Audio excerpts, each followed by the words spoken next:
I'm Carol Fote, and I'm going to continue these Connecting Neighbor interviews. And today I'm going to be interviewing Isaiah Jones. Good last name, by the way, because that was my maiden name. Wow, good. Isaiah is the Senior Director of Diversity, Equity, and Inclusion at USU. Okay, so Isaiah, just a little bit about your younger years, where you grew up. But yeah, I was born in Grand Junction, Colorado, what they call the Western Slope. So I think it was like 5 hours or so from Denver, closer to Moab and so forth. Um, Lived there. My parents were involved with a school there called Colorado Mesa University. At the time, it was Mesa State College. One worked in enrollment management. My mom worked in financial aid. Had a sister who also grew up there with me. Uh, and then for a short time, we also moved to Frederick, Maryland, where my dad was at Hood College, then back to Utah, then back to Colorado. And then once we were in Colorado for a bit, I moved to Georgia, and it was about seventh grade. And my dad was worked at a college called GCSU, or Georgia College and State University initially. My mother was at an all women's college called Wesleyan College in Macon. The other thing is, I went to one of the oldest schools there in the South, Mount DeSales Academy. It's a Catholic school founded by the Sisters of Mercy, one of the first schools to, really the only schools that never that always had been integrated racially. Grew up playing football, going to school there, and just really sort of loving. Georgia was kind of the thing that got a lot of gears turning in my head. Uh, Having started out in the northwestern part of the United States, and then eventually getting down to the southern part, did you see a difference there with how you were treated as a Black man? Uh, Better or worse on one side or the other? Yeah, so the racial, my own racial experience, racial history is kind of dynamic and complex. So in Colorado, uh, I would say as a Black male, I did experience a variety of racial experiences. So sometimes they were often positive. So one of the things that helped was I was a student athlete, and so uh, you know or the racism, I guess you could say, or microaggressions, if you like, in Colorado could be I'd be picked on a team first, or even if I wasn't so good at that sport, right? And usually, like my entire friend group at times, that's something they perceive to be Black culture. So hip hop, dancing, anything like that. So if they thought, hey, you're Black, you should dress this way. So it was really weird growing up in the 90s, because the 90s, one of the things is, and I guess this started in the 80s, but you know, Black culture, African American culture really became the popular culture, right? So white kids growing up in Colorado, the movies they watched, the music they listened to, they had a certain perception. So even though they weren't aggressively racist, more of what the expectations of what they thought a Black person was and what they thought they should be doing. And so the pressures that I often felt were just to live up to a certain model, usually around hip hop culture, sports culture. So what that meant unintentionally is that certain other things that were a part of me weren't as valued. So I always had sort of a quiet passion for the arts, or so piano and so forth, or gravitating towards more classical music or whatever it was. But that was often seen as, you're not Black if you do those things, and so that was always a tension for me in Colorado. But for the most part, I was accepted and popular because at the time in the 90s, just Black males, at least, were sort of rising to sort of cultural heights, right? Where you had, again, you think of all the hip hop artists, but at the time they were sort of setting the tone for what American culture was. When I moved to the American South, it was like I moved to a different planet, specifically Georgia. I mean, I literally felt like I went into some sort of time capsule, and things that I thought were present, like racism and things, became obvious. So I moved to like I said, I was in Jones County at a school called Caliph Middle School, and I mean, there it was blunt. I mean, it was to my parents don't allow me to date black people, or my parents don't allow. I mean, it was very racially segregated. The tension was is that I had pretty much grown up around predominantly white kids, middle class kids, but in the South, that same group wasn't as welcoming. Um, and they had a whole culture that I didn't really understand, like the hunting culture, the country music, so that was a group I gravitated towards but didn't feel at home. And then the black kids that I knew, um, they there was just so much misunderstanding of why do you talk proper? Where are you from? You're not quite one of us, and you're not quite one of them. So it took me a while to get my bearing straight. And honestly, if it wasn't for football, and I wasn't even that good at it at the time, but that was sort of a portal for me of acceptance. Otherwise, I mean, it was pretty, I'll be honest, it was pretty miserable. I know that you came from an educated family. How did that affect you as your career path? The educational piece for me and my family is my dad grew up in South Central LA. My mom grew up in the military, so she was in Japan and Germany and things like that. And so if I was to put it into words now, my parents were educated, but educated as practitioners, and I never had the language for it, because in higher ed, there's a different culture that's educated if you come from more of like a faculty, and your parents were educators in the humanities or the social sciences, where it's more of a academic, more less practical, honestly, because it's more applied research and so forth. So I grew up, they were educated, but they were also from, low income housing and things like that. So the values that I really saw and noticed as a kid was how much they valued education, even though they didn't always say it in explicit ways. So what that looked like is which schools I went to.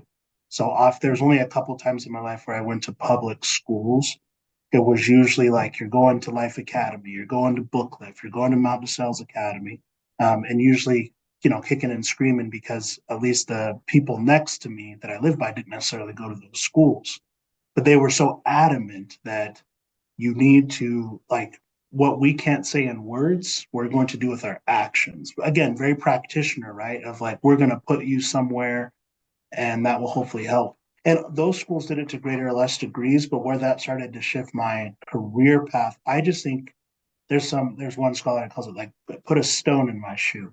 Uh, it made it planted a seed, even though for often much of my life up until college, I only valued education to the degree that it sort of made me eligible for sports, right? There was one time in seventh grade where my dad actually didn't let me play sports because I didn't get certain grades, right? So, but it wasn't something that I saw as helping me with my own life questions.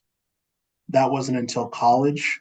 But definitely by the time I entered into college, first I was in Colorado and then Utah. I mean, I definitely used every part of that background. It wasn't until the past, 10 years where I've really realized just how much they shaped where I am now. Isaiah, where did you end up getting your education, then your degree, and what is your degree? I started off my undergraduate degree at Colorado Mesa University. So once I was in Georgia, I actually received a full ride scholarship to play football and go to school in Colorado. Took a pretty eclectic group of classes because I was still a freshman or a first year student. But there was a class I took in European history and a couple others that were started grinding those gears a little bit. But then I transferred to Utah State University, and that's really where things started shifting for me because I transferred to Utah State I received an invitation to play on the football team. When I came here, I started out, I had transferred as a business student, but then I started having all these social questions. So that led me to taking more classes in humanities, but I wanted to coach. So I ended up being in human physiology. So I got my undergrad in human physiology, but that is where the intellectual spiritual journal, if you like, started. So from there, I took classes, a ton of classes in history, took classes as a non-matriculated graduate student, and then I actually entered the history program here at USU, where I did history, religious studies, African American studies, and then I got my second degree in philosophy, or what some would call like philosophical theology and social teaching, social order from the University of Notre Dame. So I have two master's degrees. And then later on, I took a few courses in PhD classes in education. So that's kind of where I am now. That one's unfinished.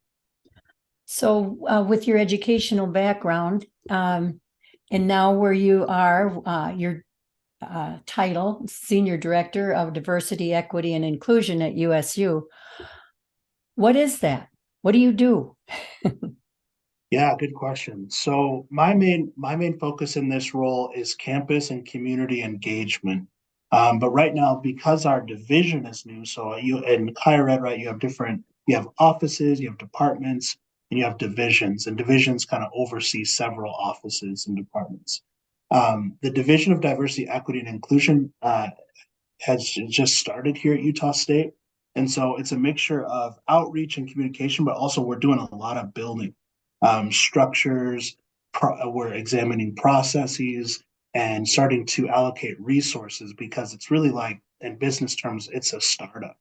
And so right now it's a mixture of trying to be as active in the community, starting to kind of get all the ducks in a row, but a lot of hiring because we can see right now we need more positions to enable us to have more of an impact. But also right now there's a lot that I do in terms of helping. Sometimes it's consulting with different faculty or departments on campus, looking at their strategic plans and roadmaps, making sure they match or at least have um, some sense of continuity with our strategic roadmap for inclusive excellence. Other times it's engaging, so it's going to the community, doing different talks. The other big part of this role is helping to put together our signature events. So helping organize, we have the Jewish inclusion workshops coming up. We have Black History Month that we've just put on, the inclusion game last night in athletics, the powwow eventually. It's a little bit of everything, but the main part of it is signature events, and then making sure that there's good pathways between the university to the community and from the community back to the university. When something's in a division, it has more resources. So now it's putting on the usu.edu website. It's making sure it's on all social media. We have a team that's working pretty hard right now to be in touch with folks in the community. So what it really comes down to, what I'm seeing in terms of better communication, is more people. You really have to have people trained, so multiple things can go on simultaneously. Because those events, like let's just say the powwow, I mean that is the logistics for that, the outreach. I mean, it really takes having a significant staff who can do multiple things at once. But I can say from what I'm seeing, probably by June, um, people will start to feel the difference that it makes when you have a full division and a full staff. What kind of changes have you seen as far as race, religion? Are we doing a better job of getting to know each other? Do you feel, or do you not have a sense of that? My own direct experience is first that Utah State has grown a lot and the community has grown. I mean, I remember just you would get to about Kmart and then the world ended basically. But now, I mean, the growth is almost constant, and that's not just here. That's even if you drive from here to Salt Lake. I mean, it's grown quite a bit. In terms of like relations between different communities, I think I don't want to speak too broadly without looking at a lot of data, but I would say that um, there, say like the Latino community has grown quite a bit. Um, People who are here who are more underrepresented or new immigrants, I think that there's phases that some people get through and some people don't for a variety of reasons that aren't on them. But the groups who have lived here and continue to live here, I think they find ways of building that sense of belonging and community in really small niche circles or in their churches or they find a couple people in the community that they sort of gravitate to. I do think though when I talk to people of color here in different communities, I have noticed we all have very similar experiences where it's unique to be in Cache Valley. Um, I think it's definitely changing. Like there's concrete changes. For example, this division starting in basically July. Uh, but that also tells you like kind of where it's at, where a lot of universities have had, a DEI division for years. Ours is just starting. So it shows you there are concrete changes that are happening.